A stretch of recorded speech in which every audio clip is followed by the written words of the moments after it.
today we're going to talk about credit cards and loan fundamentals, and I'm really excited that all y'all showed up because, in my personal opinion, very biased, but this is probably the most important topic in personal finance because you can know all the investing in the world and you know how to budget your money and everything like that.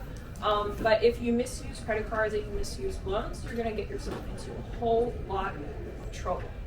And so, shout out to you all for coming out today. In case you are new, my name is Mary Silva. I'm a software finance major and president of CFMA, and I will be very happy to lead this workshop today. So on our agenda, first we're going to review compound interest. This is going to be a review of our first workshop on investing, and that's going to tie in, that compound interest portion is going to tie into how loans work.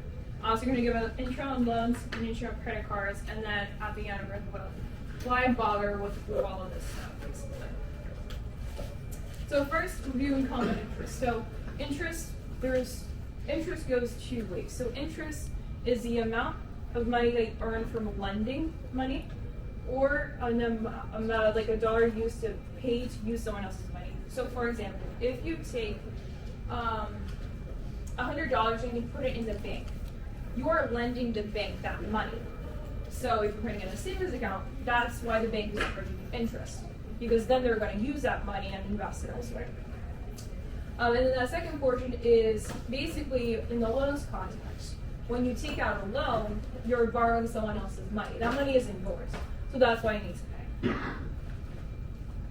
So a bit of review on compound interest specifically. Compound interest is essentially interest on interest. And then so this diagram shows you if you invested, this is investing here, if you invested $1,000 at 2% annually, what you can see is that this growth, just going to walk over here, this growth right here, if this were to be simple interest, it would just be like 20, 20, 20, 20, 20, 20. And this number would be, so anyone's good at quick math, just 20 plus 20 plus 20 plus 20, it's going to be less than that because this 2% is getting applied to this 20 right here, and then the 2% is getting applied onto this, not just the first one. So basically, the 2% is getting applied onto the next year. Anyone have questions on that? Basically, you get faster growth. And you also, if you take out a loan, it means you have to pay for it. Yeah, not sure. Any questions?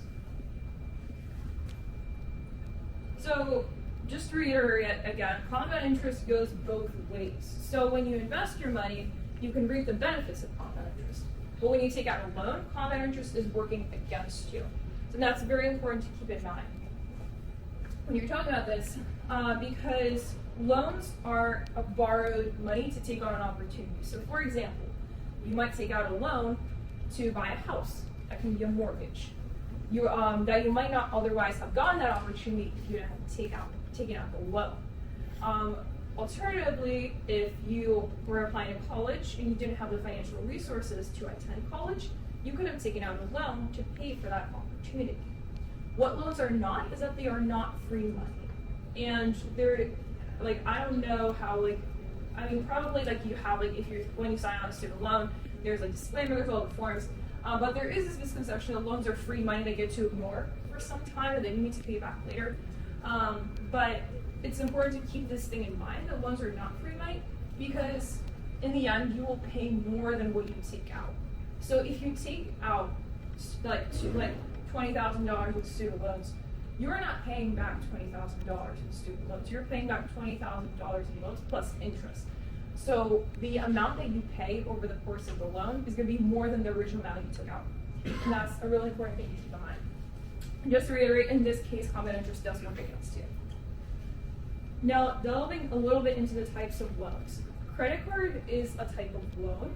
In the second part of this presentation, I'm going to delve more into the specifics of how credit cards work because they are a little bit different from other types of loans. But some other types of loans are student loans, and then car loans. You want to buy a car, but you don't have the financial resources, so for the car you want, you can take out a loan. And then mortgages again. So this is a real important thing to keep in mind when you're talking about loans. If you use loans and if you use credit very intentionally, it helps you build credit history, which is good, and it helps you later on down the line. But another important thing to keep in mind, especially when you're young, is that when you're taking out a loan, you are borrowing against your future income and your future opportunities that you could do with that money. Because if you're getting yourself into some amount of loan, you're basically bound, not by the law, but you're bound by the agreement with your lender to pay that off. You can't ignore that. If you do ignore that, it's going to be a lot worse. That's called defaulting. But basically, you're borrowing against your future income and your future opportunities. So you are foregoing something in the future, which may or may not be worse than foregoing something now. And that's a personal decision that you make based on for your own personal circumstances. But always keep in mind that loans are not your money, so just approach them a little bit more cautiously. If someone gives you a treasured, say your grandmother gives you a vase and it's antique, you would probably use that a little bit more cautiously than you would with one of your dinner plates, because it's yours. It's just if it breaks, whatever, I'll just buy a new one. But when something is someone else's, you treat it a little more cautiously. Same thing with loans. Just keep loans a little bit more often in your mind. And balancing future opportunities with future costs. So basically, when you're making a decision to take on a loan, trying to see how much benefit can I get out of this?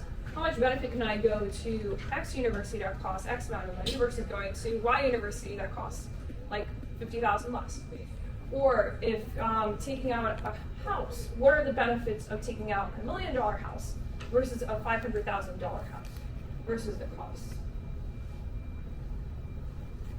So now getting more into the structure of the loans. So I'm going to use a mortgage example. So say you take out $200,000, that's the original amount you take out.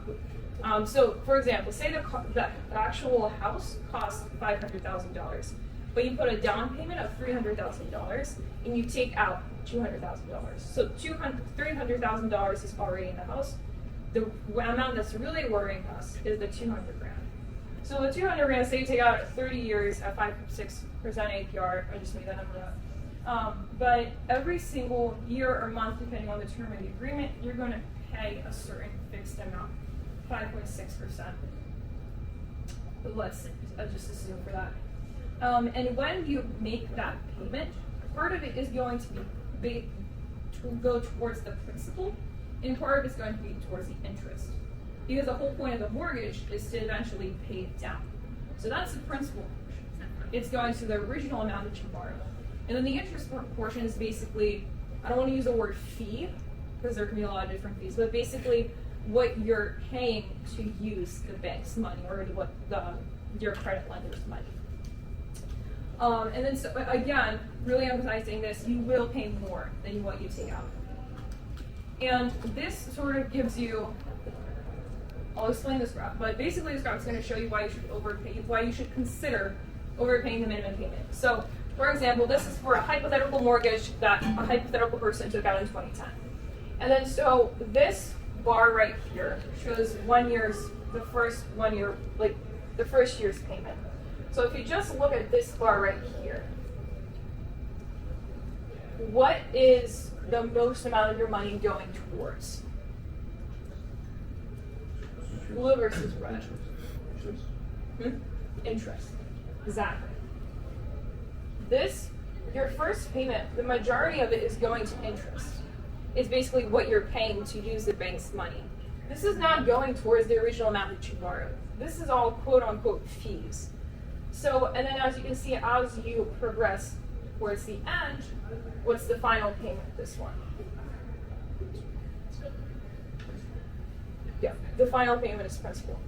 So one of the recommendations that is sometimes said is to overpay the minimum payment, because if you overpay above this, that's going to go directly to the principal. But as you can see, quite a bit, just based visually on this graph, quite a bit of what you're paying is going to be interest. So it's great to visualize this.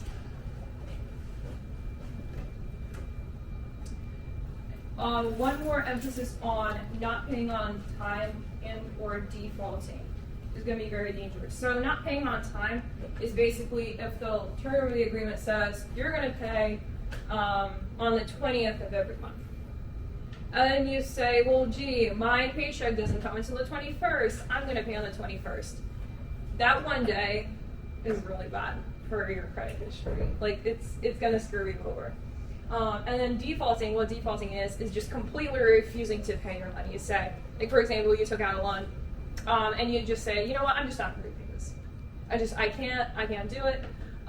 You are going to get yourself into some very, very drastic financial circumstances that can last for years, like 5, 7, even more years for you to get out of. So whichever loan that you're taking out on, this is why it's important going back to analyzing the cost versus the benefits. Understanding, is this a loan that I can actually pay off on time and commit to it until the very end? Because if you don't, it's going to get real bad. So yeah, general loan tips. For student loans, car loans, mortgages, etc. If you can overpay the minimum payment, that's great because that's going towards the principal that you borrowed as opposed to the interest. And so another thing to put down is just put down a bigger down payment. Like for example, like with a house, if you're having, like instead of putting down $200,000, you can put down $300,000 because it means you'll have to borrow less money and pay less interest. And in the end, spend less than you would. And 2 more things, re-emphasizing, and you are borrowing against your future income because the loan is basically the first thing that gets taken out of your paycheck after taxes, of course. But it's just one of those things that you can't really go back on. So you are borrowing against your future income and future opportunities, other things you could do with that money. And just in general, be picky with loans. Read their agreement, like do your research, and ask the call representative or whoever you're dealing with. Make sure you really understand, make sure you're getting the best rate that you can with your doing time. So that's on loans. Does anyone have questions up until this point?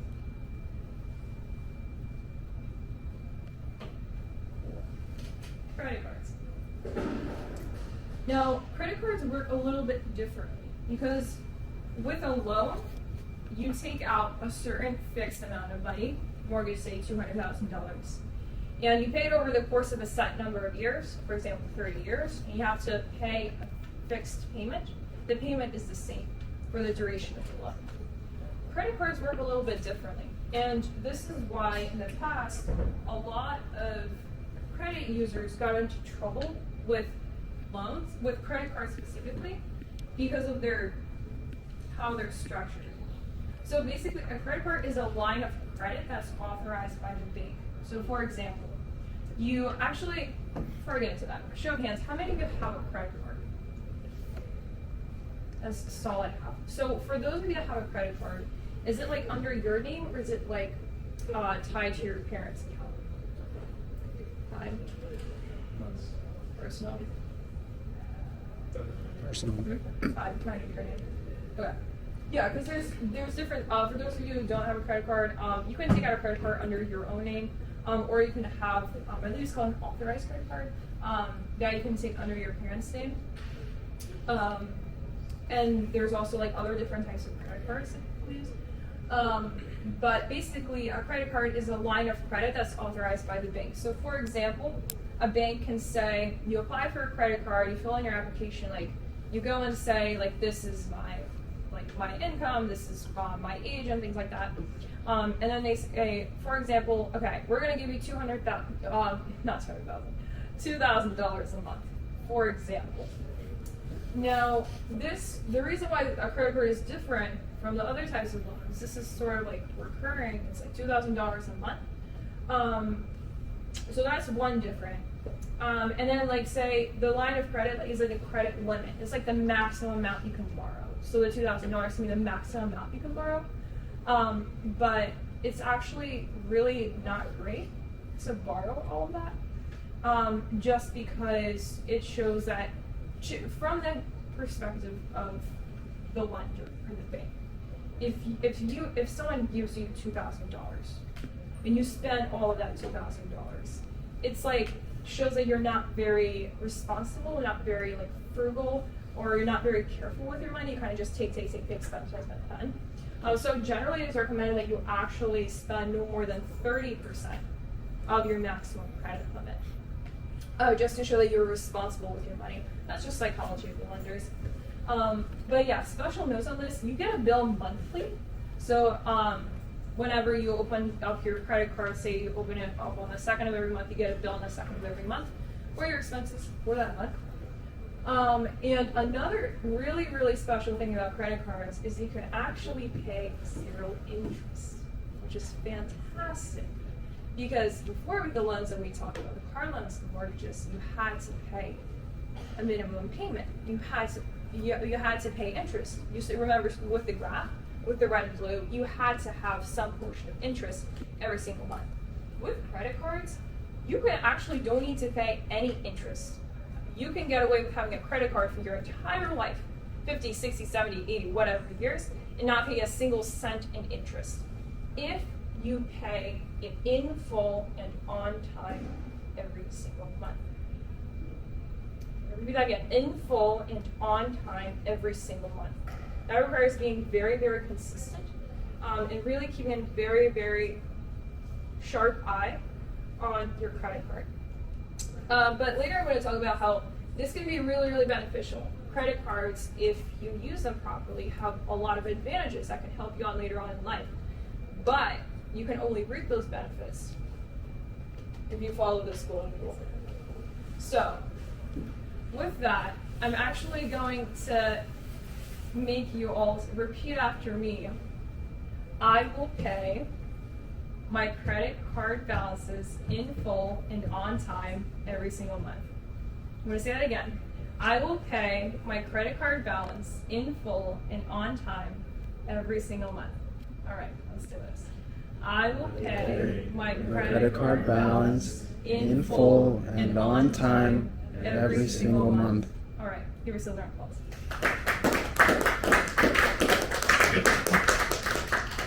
Now it's just a matter of remembering that throughout your rest of your life. And I want to draw a parallel between debit cards and credit cards. So with a debit card, you are only using your own money. So you open up a checking account and you put, how many of you have a checking account right now? Okay, so you have a checking account, you have a debit card, right? And everyone have a debit card? Who hasn't owned a checking account?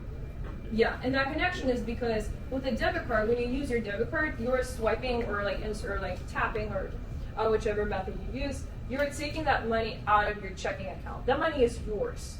You put it in, you take it out. It's your sort of like property, in other words. And you can build credit with this, and I'll talk about what that entails shortly. But a debit card is very safe, unless you get fraud, which is not safe. But in the sense that it's your money. You can't get pulled into schemes. You don't need to pay interest on it. It's just yours. But the downside is that you can't build credit. Whereas with a credit card, you can build credit, and it could really help you later on down the line. But it's not yours. Again, you're borrowing money from the bank on a monthly basis. So every single month, that's $2,000 or whichever amount you have with the credit line. That's you're borrowing that on a monthly basis. So every single month, that money is not yours. That money is the bank's. And so again, being very mindful and very careful that it's not your money. Unlike with a debit card, where it is your money. So more on the benefits of debit cards versus credit cards. Credit cards allow you to build credit. And this has quite a bit of exclamation points because building credit is going to help you take out less, not take less. It's going to help you in the long run. Also with credit cards, if you demonstrated to banks or to financial institutions that you're good with credit, you took out one credit card and you did well with it. You paid it in full and on time every single month. Another credit card company might send you, hey, if you sign up for this other credit card with our bank, we'll give you like $200 just for signing up for this credit card. And so that can be a bonus. Also, some credit cards have ongoing rewards. Some credit cards have like cashback options. So like if you spend, like for example, if you spend money online, you can do like 2% cash back or something like that. So yeah, some of the benefits. Or the last one, 0% introductory APR period. So basically you can get an opportunity to have a credit card for like a year and not need to pay any interest on it for the whole year.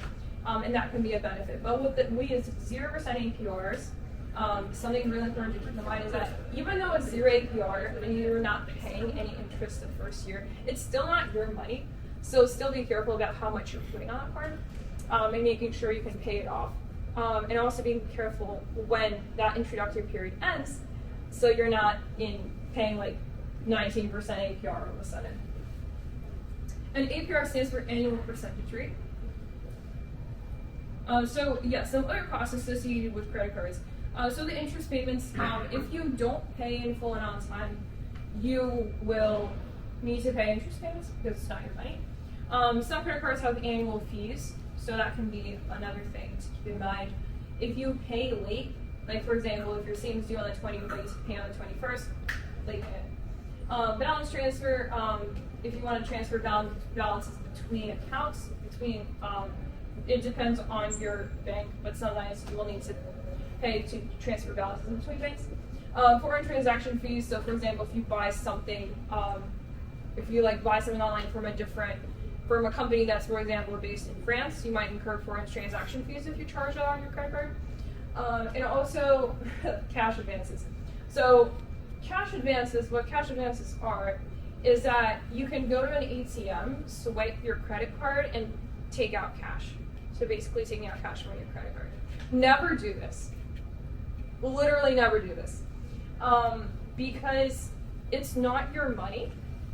And so I won't get into the details of how badly this can screw you over, but just understand this is a loan that you're then taking into cash. Just don't do it. Just cash advance, avoid cash advances at all times. If you need cash, use your debit card. That's your money. You can take out all the cash that you want, all the cash that you have in your account. Credit card, it's not your money. So don't take cash out of your credit card. Okay. Let's do a little example. So for example, let's say you have a credit card at 19.9% APR annual percentage rate. So little note on the APR. So APR is what banks are required to say about how much you're charging. They're charging you per year annual percentage rate, how much you're charging per year. They're required to report that, but as this example will show, you can actually end up paying more than this APR, which is what you're about to see. So for example, you charge $2,500 and you pay the full amount. The interest that you pay is 0. That APR doesn't affect you in any way. It's just there. You don't need to worry about it if you're paying in full and on time. That's just, I'm actually gonna check what's this. Okay.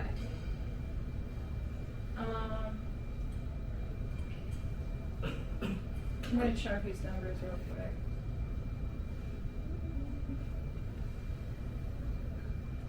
So next two examples. Say you pay, some of y'all may have seen this, but if you pay out of that $2,500 a month, if you pay $100 a month out of that minimum payment, how long do you think it will take you to pay back that initial $2,500?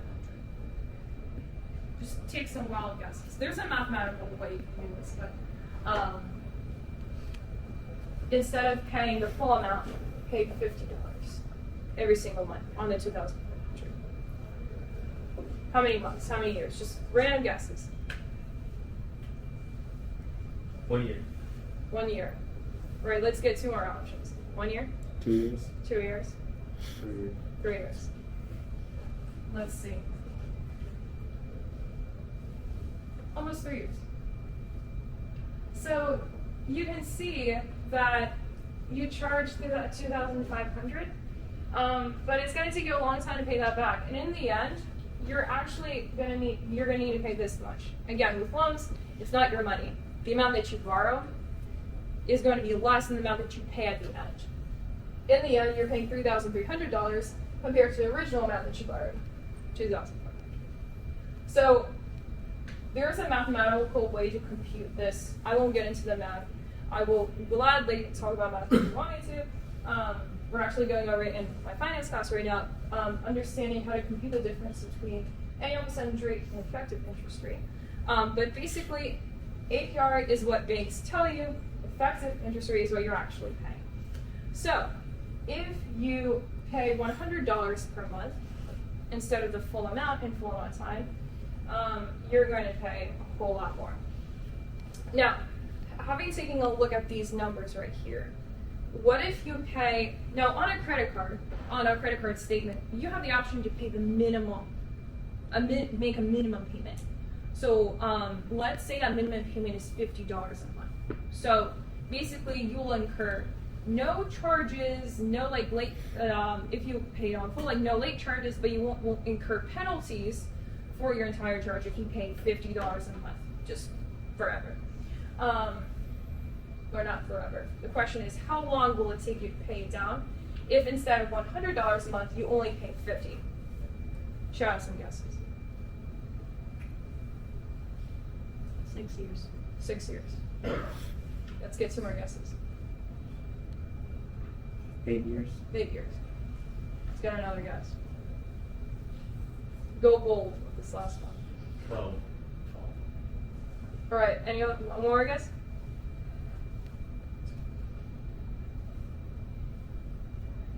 Let's get one more guess. What is it? 7. 7? Let's see.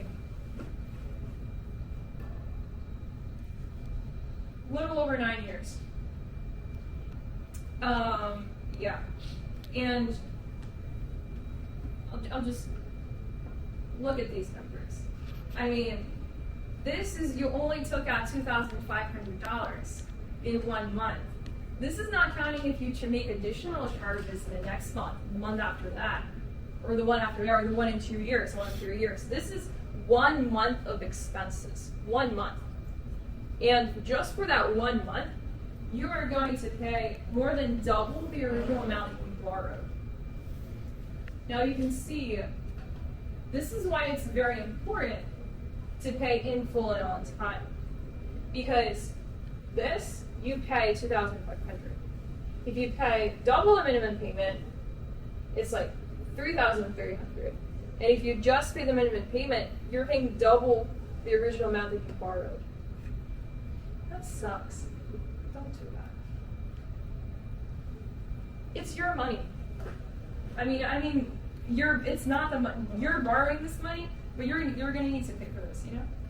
So, yeah, remember that little chant that we did about paying in full and on time every single month. Remember that next time your monthly statement comes in, or whenever you get a monthly statement.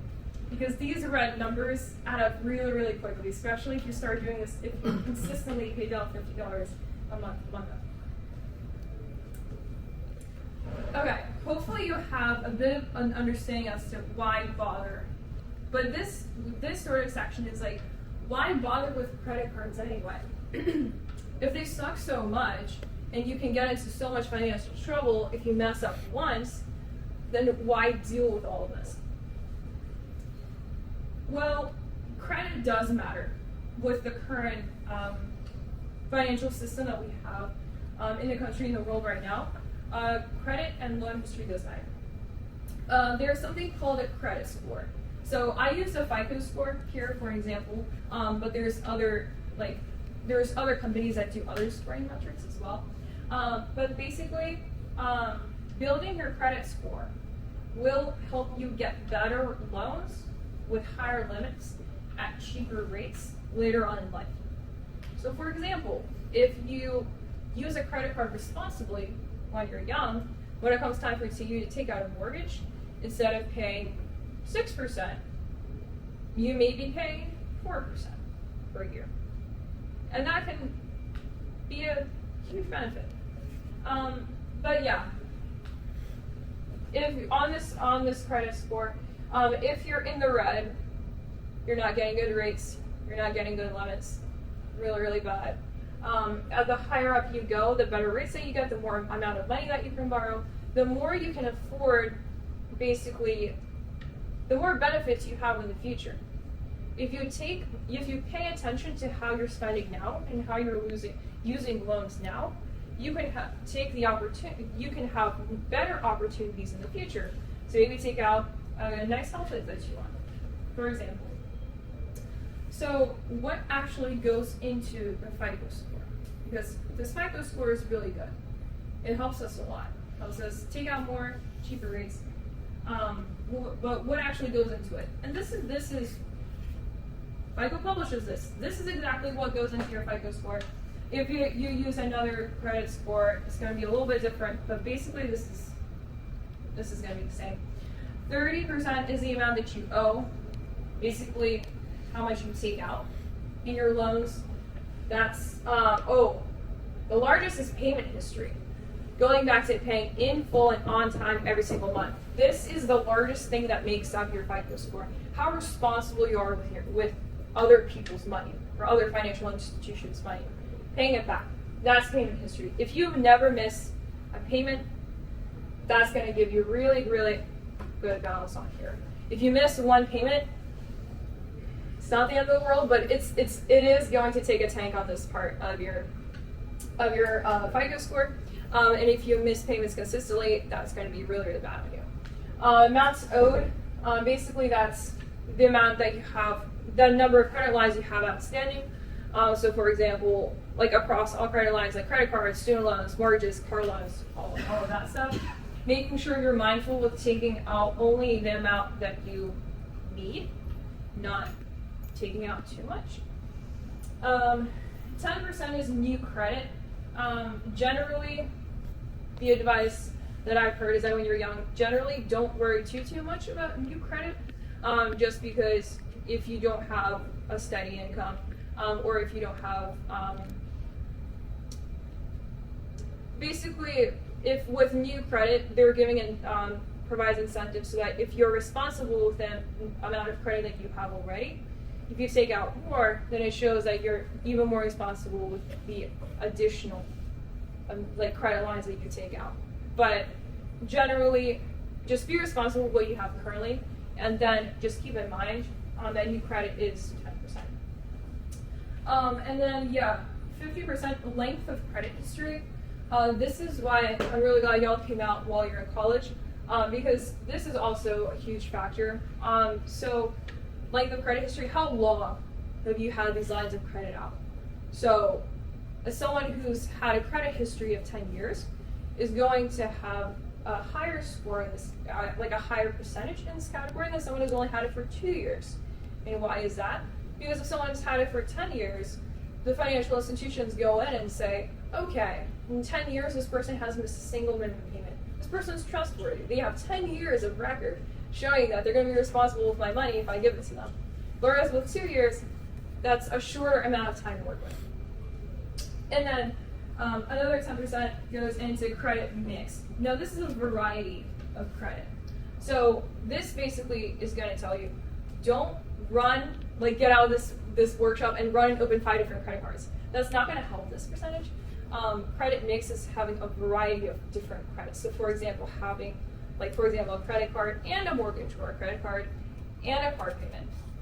That's one of those things. So basically, they try to balance it out so that you're not having like 5 different credit cards if you don't need the 5 different credit cards. And another important thing to keep in mind is that the big thing in this FICO score is the payment history. This is priority. This is 35%. When staying in this workshop right now, if you have a credit card or if you have some lines of credit, or if you're looking to open some lines of credit in the future, this is the thing that you should be focusing on, just because it is the largest component. Making sure you're paying in full with credit cards, paying in full and on time, and if you have other lines of credit, paying them on time. All right. Now, takeaways. Credit card tips. I'm going to say this again so y'all remember. Pay your bill in full and on time every single month. We don't want those big red percentages. We don't want to be overpaying double what we took out. Pay it in full and on time. Keep your balance below 30% of available credit. Try to keep it even lower than 30%. 30% is like the max. Review your account weekly if you have a credit card. Just every week, check in, see how you're doing, see if you spent a little bit too much on one thing, so that for the next week, you know, okay, maybe I need to cut down on some things this week. And also, reviewing your account weekly is also good to detect fraud early on, and see if anyone put an unknown charge on your account that you can fix pretty quickly. So that's that. Another thing to keep in mind is waiting at least 6 months between new credit card applications. So while on one hand you might be tempted to have several credit cards so that you can show that you're being responsible with several lines of credit, keep in mind that if you open too many credit cards at the same time, I mean, take the perspective of a bank. Say you're, I don't want to say anything, but say you're some sort of bank, and you open up a person's credit history, and you say that they've applied for 5 credit cards, each for a $5,000 limit. The perception that you see from that is this person desperately needs money. If they're opening up so many lines of credit, they need money fast and right away, and they're not going to be responsible with it. If they're that extreme in putting in their credit card applications, it means that they don't have the money right now to cover their expenses. And for the bank, that's really bad. And if you do that, you're not going to get good rates, or you might be declined completely. And yeah, one other thing to keep in mind is, all else equal, keep credit cards open and active in order to avoid hurting your credit score. Because if you have a credit card, I mean, just think about it. If you have a credit card that's been open for 2 years, but the only time you put a charge on it is in the first month that you used it, just because you had it open for 2 years doesn't mean you have 2 years of credit history. The credit history comes in if you're actually using it somewhat consistently, because that way banks can actually see that you're being responsible with your payments. If you just have a bunch of credit cards open and you're not using them, that's not helping you. And yeah, so all else equal. And last thing, as with all loans, it's not your money. Just be responsible. Be picky.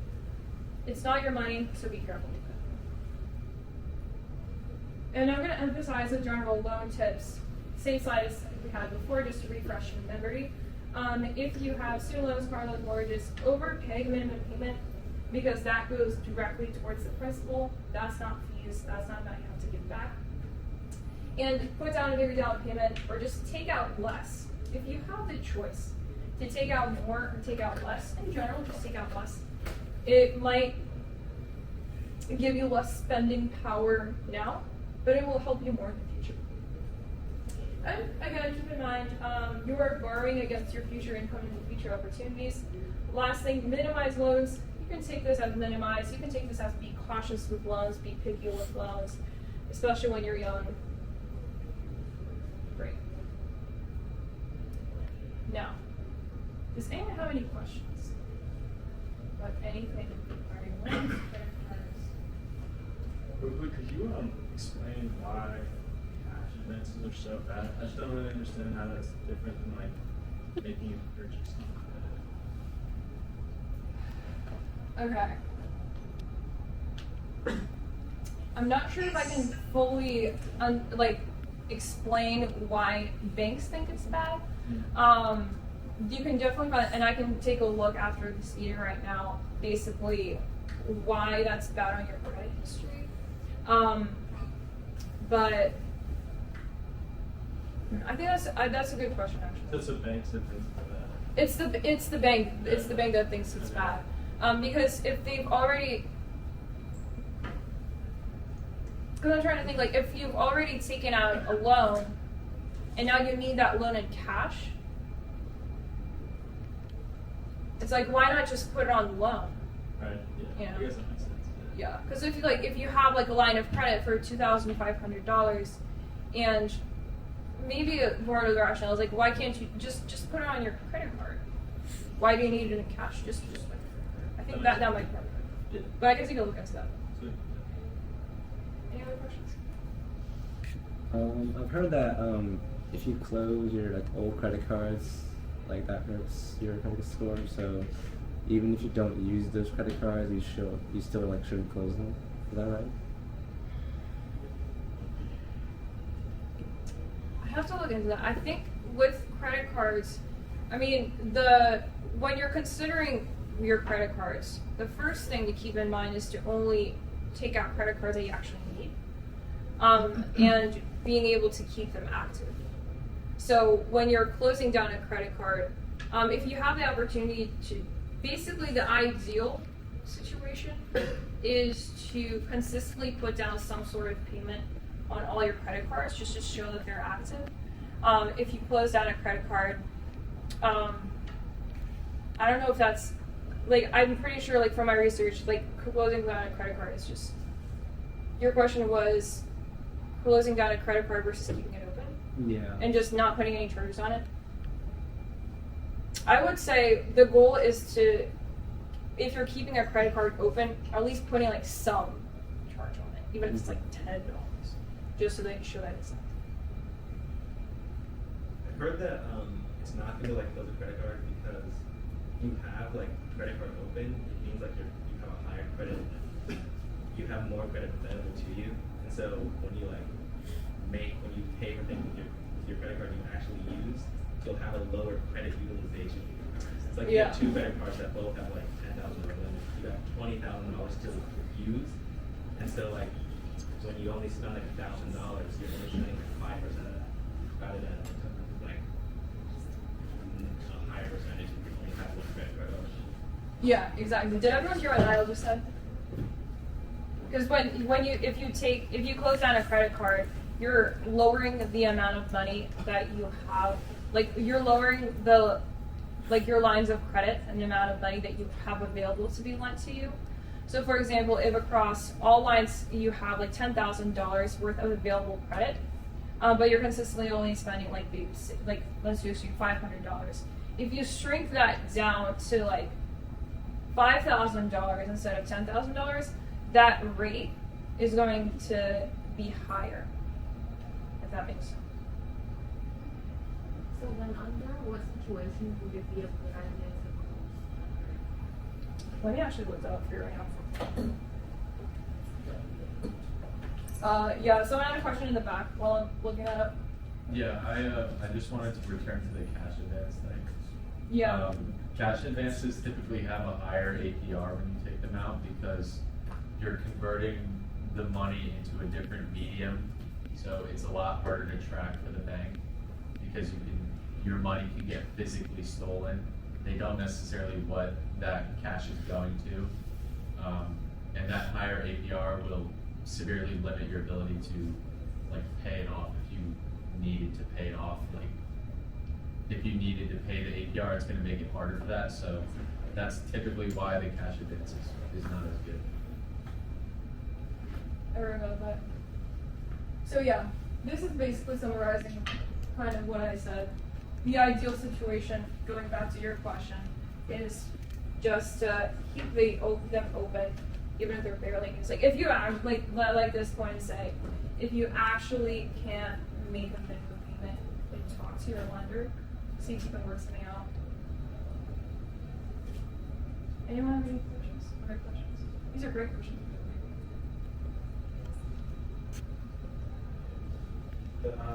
The credit mix part of like the Fico score, is it better to have like a mortgage, a car payment, and a credit card, or is it better to just have like one credit card? When you're young, I mean, it's based on your financial circumstances. I mean, if you can only afford to have a credit card, just take out that one credit card. But if you're later on down in life, maybe you have a higher income, say your income, that's when it comes into the credit mix. Later on down in life, it would be better to have several different lines of credit. But that's not something to shoot for when you're younger, just because that's only 10% I believe. When you're younger, focus on payment history. I know like during college, a lot of credit card companies offer like student credit cards. Why would you go for one of those versus a regular one? Just because like the bonuses and stuff they offer with like obviously if you're a business, you travel a lot, so you probably want a traveling card where, I guess like the student loans, so for, student stuff. Yeah. Right? Yeah, it's basically the bonuses, like they might have for like a cash bonus or like an APR, like a 0% APR, just to get you to sign up. Well, if we have no further questions, if you haven't signed in, please make sure you sign in.